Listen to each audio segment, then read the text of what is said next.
فجر کی قسم اٹھائی تو کیوں اٹھائی؟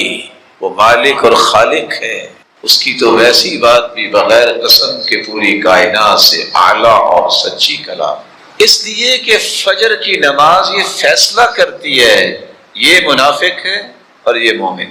کسی منافق کو آپ فجر کی نماز میں نہیں دیکھیں، کیونکہ حدیث کے الفاظ ہیں اثقل الصلوات علی المنافقین صلاۃ الفجر و صلاۃ العشاء، دو نمازیں منافقوں پہ بھاری ہوتی ہیں، فجر کی نماز اور عشاء کی نماز۔ اس لیے بزار کی روایت نے ایک ایسی نشانی بیان کر دی جو ہر ایک کو یاد رہنی چاہیے، الذین تثاقلت رؤوسهم عن الصلاۃ، یہ منافقوں کی نشانی ہے کہ جن کے سر صبح اور عشاء کی نماز پہ بوجھل اور بھاری ہو جاتے۔ اور ویسے بھی اللہ کے رسول صلی اللہ علیہ وسلم نے فرمایا ان للمنافق علامات، منافقوں کی کچھ نشانیاں ہیں، ان میں سے ایک نشانی یہ ہے لا یأتون الصلاۃ الا دبرا، وہ نمازوں میں ہمیشہ لیٹ آتے۔ فجر کی نماز کی قسم اس لیے بھی اٹھائی ہے کہ فجر اور عصر کی نماز پہ فرشتوں کی ڈیوٹیاں چینج ہوتی ہیں۔ صبح کی نماز جب ہو رہی ہے فرشتے آ جاتے، اور رات جنہوں نے گزاری ہوتی ہے انسان کے ساتھ وہ واپس چلے جاتے، عصر کو یہ واپس جاتے ہیں نئے فرشتے آ جاتے ہیں۔ جب فرشتے واپس جاتے ہیں تو اللہ عز و جلال سوال کرتے ہیں اچھا یہ بتاؤ کہاں گئے تھے؟ حالانکہ اللہ کے علم میں، فرشتے کہتے ہیں من عند عباد لک فی الارض، اللہ زمین میں گئے تھے۔ کیف ترکتم عبادی، میرے بندوں کو کس حال میں چھوڑ کے آئے ہو؟ تو فرشتے جواب دیتے ہیں اتیناہم وہم یصلون وترکناہم وہم یصلون، اللہ جب تیرے بندوں کے پاس گئے تب بھی وہ نماز ہی پڑھ رہے تھے صبح کی، جب واپس آئے ہیں تو پھر بھی نماز ہی پڑھ رہے تھے۔ تو اللہ عز و جلال فرماتے ہیں اچھا گواہ رہنا میں نے ان سب کو معاف کر دی۔ فجر کی نماز جس طرح یہ منافق پہ بھاری ہوتی ہے، مومن کے لیے انتہائی راحت کی نماز، خالی و ذہن، کوئی شور نہیں ہو رہا، کوئی کام دھندے کی فکر نہیں ہوتی۔ جتنی لذت کی نماز صبح کی نماز ہے اتنی کوئی نماز نہیں۔ جی نہیں چاہتا کہ انسان اس میں قرآن پڑھتا ہوا رک جائے، کام ہی کوئی نہیں۔ تازہ دم انسان جب اٹھتا ہے اور پھر اللہ نے جس کو ایمان کی دولت سے نوازا ہو اس کی تو خوشی کی انتہا نہیں ہوتی کہ دن کا آغاز ہو رہا ہے، میں سب سے پہلے اپنے مالک کو حاضری لگوا دوں۔ اور کسی نے سچ کہا تھا، شاید کہ کسی کو سمجھ آ جائے، اس نے کہا تھا جس دن فجر کی نماز پہ اتنے لوگ آنے شروع ہو گئے جتنے جمعے کے دن آتے ہیں اس دن بیت المقدس آزاد ہو جائے۔ جو فجر کی نماز ٹائم پہ نہیں پڑھ سکتا وہ کیا کر سکتا ہے؟ اس کا ایک راز ہے من صلی الفجر فی جماعہ فهو فی ذمۃ اللہ، جو فجر کی نماز جماعت کے ساتھ پڑھ لیتا ہے وہ اللہ کی امانت اور ضمانت میں چلا جاتا ہے۔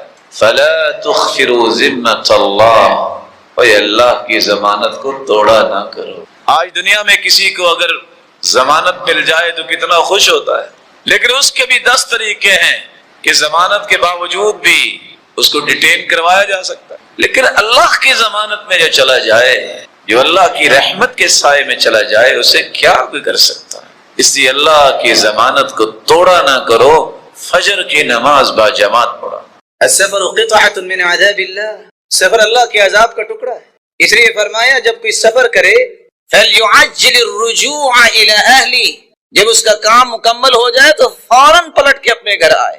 لیکن سفر میں نہ تو انسان کا وہ سکون ہوتا ہے جو انسان حضر میں ہوتا ہے، اس کی رخصت ایک کیا دے دی، اذا مرض العبد او سافر كتب له ما كان يعمل مقيما صحيحا، جو آپ صحت کی حالت میں اپنے ہی شہر اور گاؤں اور دیہات اور بستی میں جو خوبصورت نماز پڑھی ہوگی، اگر آپ سفر پہ نکلے ہیں تو وہ خشوع تو نہیں آتا، بیماری جب آ جائے تو وہ سکون تو نہیں آتا۔ اللہ عز و جلال کے پیغمبر نے فرمایا، صحیح بخاری کی روایت ہے، بیماری کی حالت میں، یہ سفر کی حالت میں جو نماز پڑھتا ہے انسان، اللہ فرشتوں سے کہتے ہیں یا ملائکتی انا قیدت عبدی بقید من قیودی، میں نے اپنے بندے کو کڑیاں لگائی ہے بیماری کی، اس کی نماز وہ لکھو۔ اب تو بیمار ہے بیٹھ کے پڑھ رہا ہے، لیٹ کے پڑھ رہا ہے، لیکن نماز اس کی وہ لکھو جس نے صحت کی حالت میں خوبصورت پڑھی، اجر اتنا ہی لکھنا۔ سفر میں بھی ایسے ہی ہے، آپ صبح کی نماز میں 60 سے 100 آیتیں پڑھا کرتے، لیکن جب سفر میں تھے اللہ کے رسول نے سورۃ الاخلاص پڑھی، رخصت دے دی اور اپنے عمل سے رخصت پیش کی۔ کہاں 60 سے 100 آیتیں اور کہاں سفر میں سورۃ الاخلاص؟ تو مشقت سے بچانے کے لیے مسلمانوں کے لیے اللہ عز وجل نے رخصتیں رکھی ہیں، ان میں ایک رخصت 5ویں یہ بھی ہے کہ آپ جب سفر پہ نکلے تو قصر کر لیں۔ کتنے سفر پہ نکلے تو قصر کریں؟ علماء امت کے 3 موقف ہیں۔ بعض علماء کا یہ کہنا ہے کہ اگر 4 برد سفر کرے انسان تو اسے قصر کرنی۔ یہ 4 برد کتنے ہوتے ہیں؟ ابن حبان کہتے ہیں ایک برید ہے ہوسنا 10 میلا بالہاشمی، ہاشمی اندازے کے مطابق ایک برید 12 میل کا ہوتا ہے۔ 1 میل برطانوی میل ہے، 1 میل حجازی میل ہے۔ اگر اس کو دیکھا جائے تو علماء نے احتیاطاً یہ لکھا ہے 88 میل کو سفر کرے تو تب قصر ہوگی۔ دلیل کیا ہے؟ عبداللہ ابن عباس رضی اللہ تعالی عنہ فرماتے ہیں یا اہل مکہ لا تقصروا في اقل من 4 برد وذلك من مکہ الى الطائف وعسفان۔ اے اہل مکہ تم 4 برد سے کم پہ قصر نہ کرنا، یہ مکہ سے طائف تک اور مکہ سے عسفان تک بنتا ہے۔ دوسرا موقف علماء کا یہ ہے کہ جس کو سفر کہیں گے، عرف عام میں جس کو سفر کہیں گے اس میں قصر کریں گے۔ کتنا سفر ہوگا اس کی کوئی لمٹ نہیں۔ اسی لیے عبداللہ ابن عمر رضی اللہ تعالی عنہ فرمایا کرتے تھے انی لاسافر الساعة من النہار فاقصر، میں ایک گھڑی اگر سفر کرتا ہوں تو میں قصر کروں گا۔ اور ان کا موقف یہ تھا کہ قرآن نے یہ کہا ہے کہ تم سفر کرو تو قصر کرو، تحدید نہیں کی۔ اور تیسرا موقف جو صحیح مسلم کی روایت کے مطابق ہے، جو صحیح موقف ہے، رسول اللہ صلی اللہ علیہ وسلم کے صحابی انس بن مالک رضی اللہ تعالی عنہ سے نماز قصر کے بارے میں سوال کیا یحییٰ بن یزید، تو سیدنا انس رضی اللہ تعالی عنہ نے یحییٰ بن یزید کو جواب دیا کان رسول اللہ صلی اللہ علیہ وسلم اذا خرج مسیرة 3 امیال او 3 فراسخ صلی رکعتین۔ رسول اللہ صلی اللہ علیہ وسلم 3 میل یا 3 فرسخ سفر کرتے تو 2 رکعتیں پڑھتے۔ صحیح مسلم کی روایت جس میں 3 فرسخ کا تذکرہ آ گیا احتیاطاً، 1 فرسخ 3 میل کا ہوتا ہے، 3 فرسخ 9 میل کے ہوئے۔ یہ برطانوی میل نہیں، حجازی میل کا اعتبار کریں تو آج 22.5 کلومیٹر اگر کوئی سفر کرتا ہے تو وہ قصر کر سکتا۔ تو شریعت نے اجازت دے دی کہ آپ ظہر کی 10 رکعتوں کی بجائے 2 رکعتیں پڑھیں گے، فرض بھی 4 ہیں اس کو 2 پڑھیں گے، عصر کی 2 پڑھیں گے، مغرب کے صرف 3 پڑھیں گے، عشاء کی 2 رکعتیں پڑھیں گے، لیکن فجر کی سنتیں ضرور پڑھیں گے، کیونکہ رسول اللہ صلی اللہ علیہ وسلم نے فجر کی سنتیں اور وتر نہ سفر میں چھوڑا ہے نہ حضر میں چھوڑا۔ جب شریعت نے یہ رخصت دی کہ آپ 22.5 کلومیٹر اور احتیاطاً 23 کلومیٹر آپ سفر کرتے ہیں تو آپ قصر کر لیں۔ یہ کتنے دن قصر کر سکتے ہیں؟ علماء امت کا موقف اس میں بھی ہے کہ کتنے دن یہ قصر کر سکتے ہیں۔ ایک موقف یہ ہے کہ رسول اللہ صلی اللہ علیہ وسلم کے صحابی عبداللہ ابن عباس فرماتے ہیں ہم 19 دن رہے اور ہم نے قصر کی۔ وَإِن زِدْنَا أَتْمَمْنَا، اگر ہم اس سے زیادہ دن رہتے تو ہم پوری نماز پڑھتے۔ اور اسی موقف کو اختیار کیا ہے امام بخاری رحمۃ اللہ علیہ نے اور دیگر علماء نے، لیکن جمہور کا موقف یہ ہے کہ آپ 4 دن تک قصر کر سکتے ہیں۔ رسول اللہ صلی اللہ علیہ وسلم نے ایک چھٹی رخصت بھی دی کہ آپ نمازوں کو جمع بھی کر سکتے ہیں۔ یہ مثال سمجھنا اس لیے ضروری ہے کہ جب اس بات کی سمجھ نہیں ہوتی تو پھر فتوے لگتے ہیں کہ دیکھا یہ فلاں نے 2 نمازیں اکٹھی پڑھ لی۔ رسول اللہ صلی اللہ علیہ وآلہ وسلم نے سفر میں نماز کو جمع کیا ہے۔ صحیح بخاری کی روایت ہے كان النبي صلی اللہ علیہ وسلم يجمع بين المغرب والعشاء اذا جد به السير، جب سفر کی جلدی ہوتی تو آپ مغرب اور عشاء کو جمع کر کے پڑھتے، دونوں نمازیں اکٹھی پڑھتے۔ رسول اللہ صلی اللہ علیہ وسلم کا فرمان ہے، اور یہ بھی صحیح بخاری کی روایت ہے، سیدنا انس فرماتے ہیں كان رسول اللہ صلی اللہ علیہ وسلم اذا ارتحل قبل ان تزيغ الشمس اخر الظهر الى وقت العصر ثم نزل فجمع بينهما فإن زاغت الشمس قبل أن يرتحل صلى الظهر ثم ركب۔ آپ اگر ظہر کو سفر کرنا چاہتے اور ظہر کا وقت ابھی نہیں ہوا تو آپ ظہر کو لیٹ کر لیتے، عصر کے وقت جا کے دونوں نمازیں اکٹھی پڑھتے۔ یہ صحیح بخاری کی روایت۔ معاذ رضی اللہ تعالی عنہ بیان کرتے ہیں صحیح مسلم کی روایت ہے، خرجنا مع رسول اللہ صلی اللہ علیہ وسلم فی غزوۃ تبوک، ہم غزوہ تبوک میں نکلے، فكان يصلي الظهر والعصر جميعا والمغرب والعشاء جميعا، اللہ کے رسول صلی اللہ علیہ وسلم ظہر اور عصر کی اکٹھی نماز پڑھتے، یعنی دونوں ایک ہی وقت میں، اور مغرب اور عشاء کی اکٹھی نماز پڑھتے، نمازوں کو جمع کر لے، شریعت نے رخصت دے۔ ابو جحیفہ بیان کرتے ہیں، صحیح بخاری کی روایت ہے، خرج رسول اللہ صلی اللہ علیہ وسلم بالہاجرہ الى البطحاء، اللہ کے رسول بطحاء کی طرف گئے، فتوضأ ثم صلى الظهر ركعتين والعصر ركعتين، اور آپ نے ظہر اور عصر کی نماز کو اکٹھا کیا، 2 رکعتیں ظہر کی پڑھی اور 2 رکعتیں آپ نے عصر کی پڑھی۔ تو سفر کے اندر نمازوں کو جمع کرنے کی شریعت نے رخصت دی ہے، اور یہ صحیح بخاری اور مسلم کی روایت ہے۔ آپ نے کبھی منافق آپ کو فجر کی نماز پہ نظر نہیں آئے، مومنوں کا رویہ ہے کہ وہ لوگ فجر کی نماز پڑھتے ہیں، اذکر الصلوات علی المنافقین صلاۃ الفجر و صلاۃ العشاء، منافقوں پہ فجر بھی بھاری، عشاء بھی بھاری۔ بہانہ کیا ہے؟ بس جی آفس سے لیٹ آئے، تھکاوٹ ہو گئی۔ اصل میں تھکاوٹیں تو ان کو بھی ہوتی تھیں، کام تو وہ لوگ بھی کرتے تھے، ایمان ان کا مضبوط تھا۔ اور کچھ لوگ یہ بہانہ کر لیتے ہیں، بس وہ میں الارم لگانا بھول گیا۔ کیا صحابہ کے زمانے میں کوئی موبائل تھا، کوئی ٹائم پیس تھا، کوئی الارم نام کی چیز تھی؟ ان کے دل میں اصل میں الارم تھا کہ اللہ کے سامنے کھڑا ہونا ہے، اس لیے بیدار ہو جائے۔ اگر غور کرے بزار کی روایت پہ تو ایک راز کھلتا ہے جس کو ہم سوچنے کے بغیر ہی بول دیتے ہیں، لیکن اصل میں وہ راز ہے۔ بس جی عشاء کی نماز کا وقت تھا تو سب طرف بھاری سا ہو گیا، یوں محسوس ہوا کہ جیسے بی پی شوٹ کر رہا ہے، فجر کو بھی ایسے تو میں نماز نہیں پڑھنے جا سکا۔ حدیث کہتی ہے یہ منافقوں کی نشانی ہے، الذین تثاقلت رؤوسهم عن الصلاۃ، جن کے سر بھاری اور بوجھل ہو جاتے ہیں نماز کے وقت۔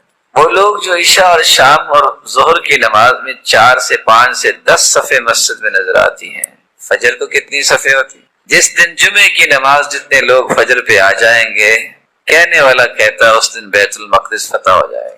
تعجب کی بات یہ ہے، یورپ کی تعریف کریں گے، وہ ٹائم کے بڑے پابند ہیں، خود اذان ہوئی ہوتی تو سوئے ہوتے، تعریفیں کن کی کر رہے ہیں؟ کافروں کی، اور خود نماز ہو جاتی ہے اور پتہ ہی کچھ نہیں۔ اور سچی بات پوچھیں، جو اللہ نے فجر کی نماز میں لذت رکھی ہے وہ کسی نماز میں نہیں۔ اس کی وجہ سمجھیے، میں نے ویسے نہیں کہہ دیا، بالکل انسان صبح صبح اٹھتا ہے تازہ دم، خالی ذہن، فجر کی نماز میں اس لیے 60 سے 100 آیتیں پڑھنے کا عمل اللہ کے رسول نے پیش کیا ہے۔ یقین مانیے فجر کی نماز میں جو لذت آتی ہے باقی کسی نماز میں جی نہیں چاہتا کہ بندہ اس نماز کو چھوڑے۔ حدیث نے ہمیں رہنمائی دی ہے، صلو قبل المغرب رکعتین، مغرب کی نماز سے پہلے 2 رکعتیں پڑھو، مغرب کی نماز سے پہلے 2 رکعتیں پڑھو۔ پھر فرمایا لمن شاء، جو چاہے ان کو پڑھے۔ صحیح مسلم کی روایت بتاتی ہے کہ صحابہ کرام کی عادت یہ تھی کہ جب مغرب کی اذان ہو جاتی، یبتدرون الی السواری، صحابہ دوڑ کے جلدی کر کے ستونوں کے پیچھے آ جاتے اور رکعتیں پڑھنا شروع کر دیتے۔ باہر سے آنے والا یہ نہیں پہچان سکتا تھا کہ یہ مغرب کی نماز ہو چکی ہے، جو اتنے لوگ جو ہے وہ رکعتیں پڑھ رہے ہیں، بعد کی سنتیں پڑھ رہے ہیں۔ اور عمومی روایت یہ ہے، رسول اللہ صلی اللہ علیہ وسلم نے فرمایا بین کل اذانین صلاۃ، اذان اور تکبیر کے درمیان بھی نماز ہے۔ اور جو مسجد میں آئے اس کے لیے ایک تیسری روایت ہے، جب بھی تم میں سے کوئی مسجد میں آئے اس کو چاہیے کہ 2 رکعتیں پڑھ کے بیٹھے۔ تو ایک بات ہمیں یہ سمجھ آئی کہ اگر انسان مسجد میں آتا ہے تو اسے 2 رکعتیں پڑھنی چاہیے۔ دوسری بات ہمیں یہ سمجھ آئی کہ کوئی بھی نماز ہے، اذان اور تکبیر کے درمیان بھی نماز ہے۔ اور تیسری بات 2 روایتوں میں ہم نے سنی کہ اللہ کے رسول صلی اللہ علیہ وسلم نے فرمایا کہ مغرب سے پہلے کتنی رکعتیں پڑھا کرو، اور 7 صحابہ کا عمل آپ نے صحیح مسلم کا سنا کہ جب صحابہ اذان سنتے تو کیا کرتے؟ فوراً سنوں کے پیچھے، جب وہ 2 رکعتیں پڑھتے تو آنے والا کیا سمجھتا؟ جماعت ہو۔ ایک تو یہ بات سمجھ آ گئی۔ کچھ لوگ جو ہیں، اللہ تعالی ہمیں اور سب کو صراط مستقیم نصیب فرمائے۔ ادھر اذان ختم ہوتی ہے، ادھر جماعت کھڑی کر دیتے ہیں، کیا یہ ساری حدیثیں پوری ہو سکتی ہیں وہاں؟ اس کا مطلب یہ نکلا کہ یا تو اس کی دلیل چاہیے کہ اللہ کے رسول نے فوراً نماز کھڑی کر لی تو پھر وہ کام کر لینا چاہیے، اگر اس طرح کی کوئی بات نہیں تو پھر یہ چاروں حدیثیں ختم ہو سکتی ہیں۔ تو صحیح طریقہ، فجر کی قسم اٹھائی تو کیوں اٹھائی؟ وہ مالک اور خالق ہے، اس کی تو ویسی بات بھی بغیر قسم کے پوری کائنات سے اعلیٰ اور سچی کلام، اس لیے کہ فجر کی نماز یہ فیصلہ کرتی ہے یہ منافق ہے اور یہ مومن۔ کسی منافق کو آپ فجر کی نماز میں نہیں دیکھیں، کیونکہ حدیث کے الفاظ ہیں اثقل الصلوات علی المنافقین صلاۃ الفجر و صلاۃ العشاء، دو نمازیں منافقوں پہ بھاری ہوتی ہیں، فجر کی نماز اور عشاء کی نماز۔ اس لیے بزار کی روایت نے ایک ایسی نشانی بیان کر دی جو ہر ایک کو یاد رہنی چاہیے، الذین تثاقلت رؤوسهم عن الصلاۃ، یہ منافقوں کی نشانی ہے کہ جن کے سر صبح اور عشاء کی نماز پہ بوجھل اور بھاری ہو جاتے۔ اور ویسے بھی اللہ کے رسول صلی اللہ علیہ وسلم نے فرمایا ان للمنافق علامات، منافقوں کی کچھ نشانیاں ہیں، ان میں سے ایک نشانی یہ ہے لا یأتون الصلاۃ الا دبرا، وہ نمازوں میں ہمیشہ لیٹ ہی آتے۔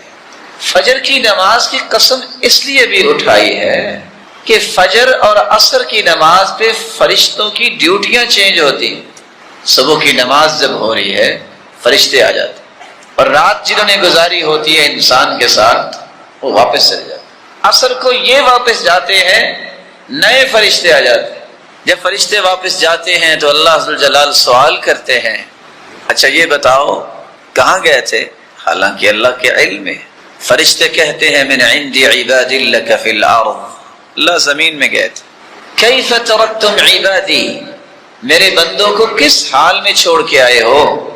تو فرشتے جواب دیتے ہیں اتیناہم وہم یصلون وترکناہم وہم یصلون، اللہ جب تیرے بندوں کے پاس گئے تب بھی وہ نماز ہی پڑھ رہے تھے صبح کی، جب واپس آئے ہیں تو پھر بھی نماز ہی پڑھ رہے تھے۔ تو اللہ جلال فرماتے ہیں اچھا گواہ رہنا میں نے ان سب کو معاف کر دی۔ فجر کی نماز جس طرح یہ منافق پہ بھاری ہوتی ہے، مومن کے لیے انتہائی راحت کی نماز، خالی ذہن، کوئی شور نہیں ہو رہا، کوئی کام دھندے کی فکر نہیں ہوتی، جتنی لذت کی نماز صبح کی نماز ہے اتنی کوئی نماز نہیں۔ جی نہیں چاہتا کہ انسان اس میں قرآن پڑھتا ہوا رک جائے، کام ہی کوئی نہیں۔ تازہ دم انسان جب اٹھتا ہے اور پھر اللہ نے جس کو ایمان کی دولت سے نوازا ہو، اس کی تو خوشی کی انتہا نہیں ہوتی کہ دن کا آغاز ہو رہا ہے، میں سب سے پہلے اپنے مالک کو حاضری لگوا دوں۔ اور کسی نے سچ کہا تھا، شاید کہ کسی کو سمجھ آ جائے، اس نے کہا تھا جس دن فجر کی نماز پہ اتنے لوگ آنے شروع ہو گئے جتنے جمعے کے دن آتے ہیں، اس دن بیت المقدس آزاد ہو جائے۔ جو فجر کی نماز ٹائم پہ نہیں پڑھ سکتا وہ کیا کر سکتا ہے؟ اس کا ایک راز ہے، من صلی الفجر فی جماعہ فهو فی ذمۃ اللہ، جو فجر کی نماز جماعت کے ساتھ پڑھ لیتا ہے وہ اللہ کی امانت اور ضمانت میں چلا جاتا ہے۔ فلا تخفروا ذمۃ اللہ، اے اللہ کی ضمانت کو توڑا نہ کرو۔ آج دنیا میں کسی کو اگر ضمانت مل جائے تو کتنا خوش ہوتا ہے، لیکن اس کے بھی 10 طریقے ہیں کہ ضمانت کے باوجود بھی اس کو ڈیٹین کروایا جا سکتا ہے، لیکن اللہ کی ضمانت میں جو چلا جائے، جو اللہ کی رحمت کے سائے میں چلا جائے، اسے کیا کوئی کر سکتا ہے؟ اس لیے اللہ کی ضمانت کو توڑا نہ کرو، فجر کی نماز با جماعت پڑھا۔ فجر کا وقت ہو جاتا تو آپ اس سے پہلے تھوڑا سا لیٹ جاتے، آپ صلی اللہ علیہ وآلہ وسلم جو یہ فجر کی اذان ہوتی تو آپ 2 رکعتیں پڑھتے، تو آپ دائیں طرف اپنے رخسار مبارک کے نیچے ہاتھ رکھ کے لیٹ جاتے۔ کبھی کیا آپ نے بھی؟ ماشاءاللہ۔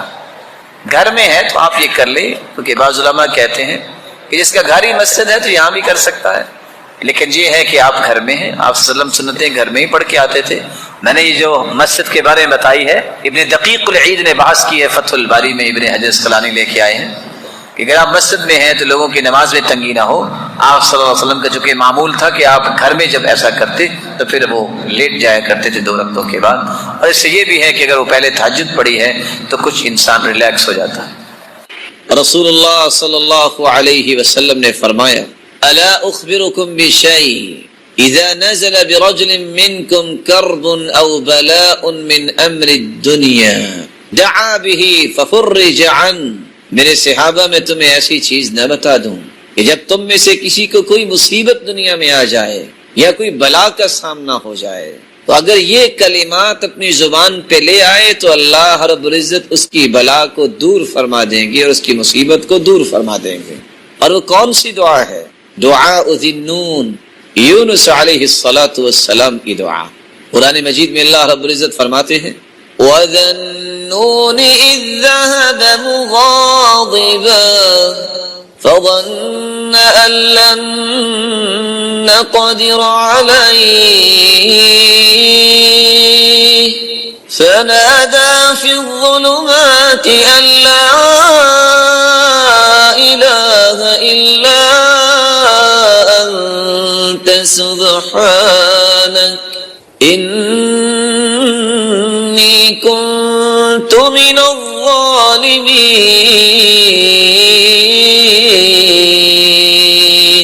قوم سے ناراض ہو کہ یونس علیہ السلام وہاں سے چل دیے. فظن ان لن نقدر علیہ، اور اس کا گمان یہ تھا کہ ہمارے پاس قدرت نہیں ہے، کہ جہاں بھی جائے گا تو ہماری قدرت نہیں ہے. فنادى في الظلمات، جو مچھلی کے پیٹ میں جا گرا، رات کا اندھیرا، سمندر کا اندھیرا اور مچھلی کے پیٹ کا اندھیرا، اس وقت اس نے دعا کی لا الہ الا انت سبحانک، اے اللہ تیرے علاوہ کوئی عبادت کے لائق نہیں، تو تو پاک ہے. انی کنت من الظالمین، میں نے اپنی جان پہ ظلم کر لیا. یہ کلمات انسان اگر اپنی زبان پہ لے آئے، رسول اللہ صلی اللہ علیہ وسلم کا فرمان معظم ہے لم يدع بها رجل قط الا استجاب اللہ تعالی له. جس مصیبت میں بھی انسان پھنسا ہے اگر یہ کلمات زبان پہ لے آئے اللہ رب العزت اس کی دعا کو قبول فرماتے ہیں اور اس کی مصیبت کو دور فرما دیتے ہیں. خیر الدواء القرآن، سب سے بہترین علاج جو ہے وہ قرآن ہے. اور سیدہ عائشہ رضی اللہ تعالی عنہ ایک عورت کو دم کر رہی تھی تو آپ نے فرمایا عالجیھا بکتاب اللہ، اس کا علاج کرنا ہی ہے تو اللہ کی کتاب سے علاج کرو. حدیث کے الفاظ ہیں اور یہ حدیث ہے سنن ابی داود کی 3896. ایک شخص کے پاس سے اللہ کے رسول گزرے جو دیوانہ اور مجنون ہو چکا، رسیوں سے باندھا ہوا تھا. کس سے؟ اللہ تعالیٰ حفاظت فرمائے. رسول اللہ صلی اللہ علیہ وآلہ وسلم کے صحابی انہوں نے سورۃ الفاتحہ پڑھ کے اس کو دم کیا اور صحابی کہتے ہیں فرقیتہ بفاتحۃ الکتاب 3 ایام کل یوم مرتین، میں نے سورۃ الفاتحہ پڑھ کے دن میں 2 مرتبہ اور 3 دن تک دم کیا تو اللہ ذوالجلال نے اس کو شفا دے دی اور اس کے نتیجے میں انہوں نے مجھے 100 بکریاں دی. دوسری روایت میں آتا ہے کہ صحابہ کرام جا رہے تھے تو سلیم قبیلے سے گزرے تو وہاں سے آنے والا آیا اور آ کے کہتا ہے کہ ہمارے مرد نہیں ہیں، ہمارے سردار کو بچھو نے کاٹ لیا ہے، کوئی ہے آپ میں دم کرنے والا؟ تو صحابی کہتے ہیں، صحیح بخاری کی روایت ہے 5737 کہ ایک ایسا آدمی اٹھا، اس نے جا کے سورۃ الفاتحہ پڑھ کے دم کیا اور اللہ نے اسے شفا دے دی. اور 40 بکریاں انہوں نے اس شرط پہ دم کیا کیونکہ انہوں نے مہمان نوازی کی نہیں تھی. کہا اب ہم بھی دم ایسے نہیں کریں گے، 40 بکریاں لے کے کریں گے. 40 بکریاں تو لے لی، سوچ بھی پڑ گئے یہ کیا بن گئے. اور تیسری روایت میں آتا ہے کہ ایک صحابی اٹھے، ما نأذنہ، ہمیں تو یقین ہی نہیں تھا کہ یہ دم کر سکے گا. وہ دم کر کے آیا، اللہ نے صحت دے دی. پوچھا تم نے کبھی دم کیا؟ کہتا نہیں. تو پھر کیا کر کے آئے؟ سورۃ الفاتحہ پڑھی ہے، دم کر دیے، اللہ نے شفا دے دی. اللہ عز و جلال ہمیں توفیق سے نواز دے.